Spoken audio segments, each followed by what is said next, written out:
Hello, hello. Welcome back to my channel. Jessie here, and today we are going to do the second part of our What to Ask a Real Estate Agent or Realtor series. So today we're going to focus in on the buyer's agent. And a refresher, a buyer's agent is the agent that represents the buyer in the transaction. So if you're the person looking for the property, you want to visit the property, you want to buy the property, you are a buyer and you need a buyer's agent and buyer representation. So here's 5 questions for you to ask your potential agent, your referral. And I'm looking at my OneNote in the background here. So just like my last video, we want to talk about who do they typically represent? What type of buyer does this agent typically represent? If it is an agent who typically works with investors who use cash, that is not the same as a primary owner, occupant who utilizes financing, or a second home buyer, or a buyer who just wants an Airbnb, something like that. So you need to know what type of buyer does this agent typically work with, and is it aligned with the type of buyer that you're going to be? So that's your first question.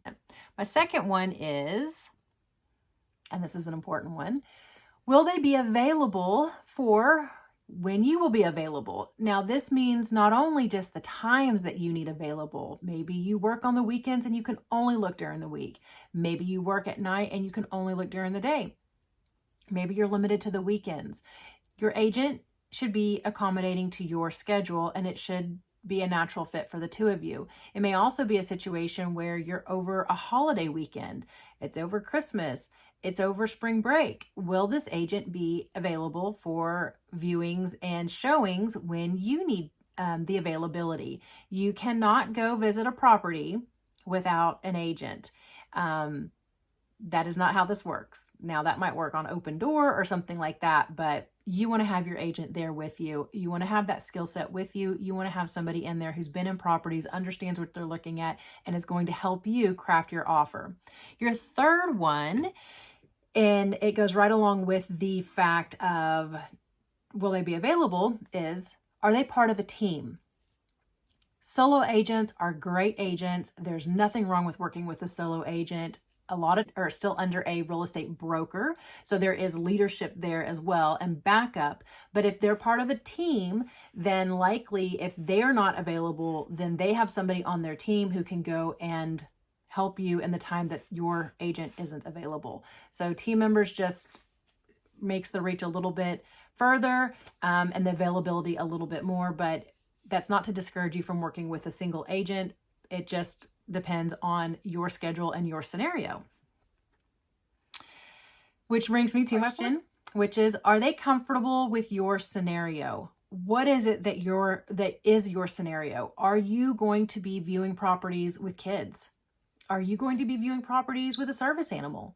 Are you limited on time and you will be looking at 10 properties in one day? What will you be doing? And is this agent going to be able to assist you with that?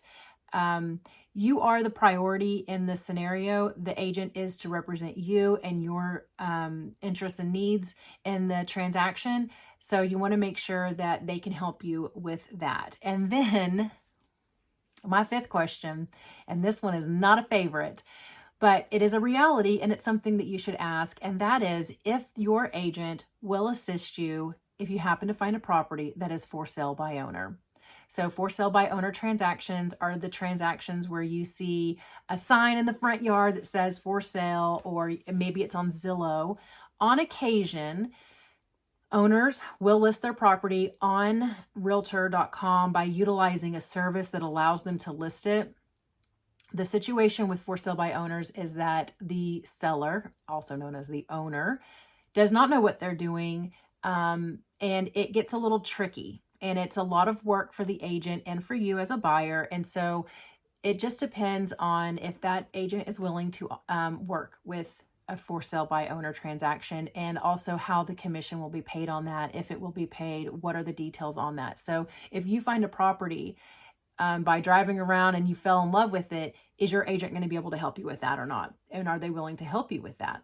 So those are my 5 suggestions on questions to ask a buyer's agent. Now, I also want to tell you that if you are a buyer time is of the essence right now, and do not waste your time or anybody else's time if you are not ready to get out there and start looking at properties. And do not get out there and start looking at properties and visiting properties and falling in love with a property unless you are pre-approved, pre-qualified, have your funds, the proof of funds, availability of purchasing this transaction. Right now, the market is a little bit like Black Friday sale after Thanksgiving. You got to show up early. You got to be prepared. You may wait in line. Time is of the essence. Inventory is limited out there. It's not that it doesn't exist. It's just that it's limited, and it will go fast, just like all of sales and deals on a Black Friday sale. So just remember that. Best of luck to you. If you have any other questions, leave them down below. I hope you enjoyed this, and I'll talk to you soon. Bye. I forgot to mention that I will have a different video on things like professional resources and referrals, how to review your agent's work history online. In Texas, it's all public record, and what to do if you have a new agent. So stay tuned, and we'll have something in the future for that. Have a good one.